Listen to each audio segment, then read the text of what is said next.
Okay, guys, so quite a few of you have been having trouble with this article. I printed it out so I could explain the little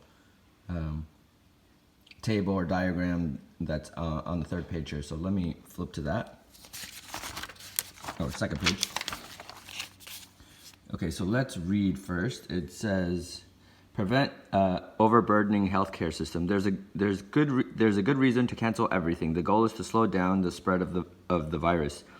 This will also help prevent overburdening the healthcare system. If someone gets the coronavirus, they have to go to the hospital. If a lot of people get sick at the same time, the hospital will get full quickly. If too many people get sick at the same time, there will not be enough space for everyone who is sick to be taken care of. This is what is happening in Italy. That was one of the questions. It's called flattening the curve, and that's exactly what it looks like when you see it drawn out. Epidemiologists study diseases and how they spread. They try to predict how diseases spread. They look at how the disease behaves. If everyone acted like normal and did not limit social interaction, the number of cases would increase. The number of people infected would grow quickly. They would overwhelm hospitals. This will result in more people dying. This is happening in Italy. There are not enough hospital beds or medicine for everyone who is sick. There aren't even enough healthy doctors and nurses to take care of everyone at once. Okay, so now let's look at the table here, the little figure. So first you have to look at the x-axis. X-axis is time since first case. So that's shown here with outbreak, time since first case. This is when the outbreak started. That's the x-axis here. And then on the y-axis on the little table, you have daily number of cases.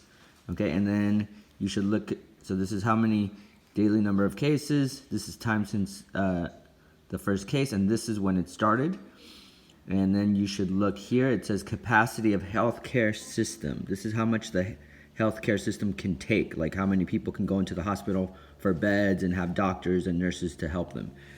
Then it says protective measures, including hand washing and social distancing. So if you wash your hands and you stay away from people, it can reduce how fast the virus spreads and how many people get it. This can prevent overburdening the healthcare system.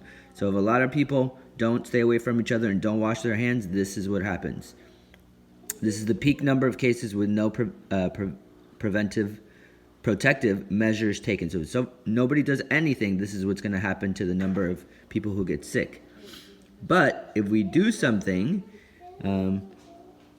like if we start staying away from each other, social distancing, staying at home, then this won't happen. Well, we'll have this many people getting sick and overburdening the hospitals. So instead of getting this tall curve, you'll get this flattened curve. Okay, and this is the peak number of cases with protective measures taken. So if we do something, it'll look like this. If we don't do anything, it'll look like that.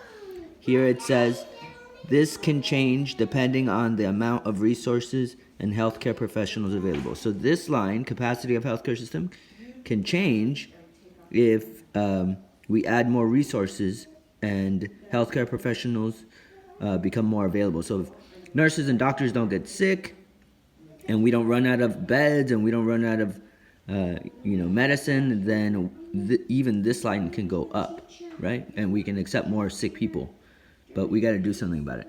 So I hope that explains what it means to flatten the curve.